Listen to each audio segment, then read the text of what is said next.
UGC net subject IK subject code 103 में आज हम जानेंगे इंडियन फिलॉसफी के बारे में।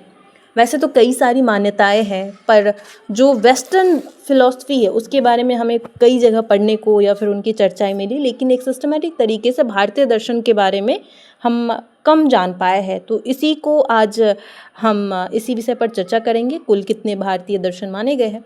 तो सबसे पहले समझते हैं दर्शन क्या है। जैसे अलग अलग मान्यताएं होती है, जैसे कि समाज में कई प्रकार के लोग हैं, कई लोग हैं जिनका कुछ लोग मानते हैं कि पुनर्जन्म होता है, कुछ लोग मानते हैं जो है आत्मा ही है, शरीर कुछ नहीं है, कुछ लोग मानते हैं इस दुनिया में एक पत्ता भी हिल रहा है पेड़ से, या कोई भी अच्छी बुरी घटनाएं हो रही ईश्वर की मर्जी से ही हो रही, ये भी एक तरह की मान्यता है। और कई लोग कर्म के फल को मानते हैं कि जो कर्मों का फल मिलना ही मिलना है। कई लोग आफ्टर लाइफ में विश्वास करते हैं कि मरने के बाद क्या होता है, इस तरह से स्वर्ग मिलता है, नर्क मिलता है। तो ये भी सभी अपनी अपनी मान्यताएं हैं। तो हम या फिर आप या फिर कोई व्यक्ति किस मान्यताओं को मान रहा है, तो वो उस दर्शन को फॉलो कर रहा है। तो सभी लोग दार्शनिक है अपने आप में ही, लेकिन अब भारतीय दर्शन की बात हो रही है तो कुल 9 प्रकार से नौ भारतीय दर्शन माने गए हैं।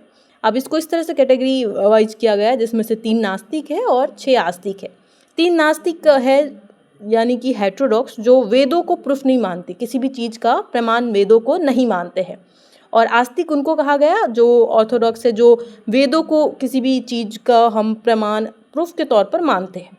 तो नास्तिक में 3 हो गए, चारवाक, जैन और बुद्ध दर्शन।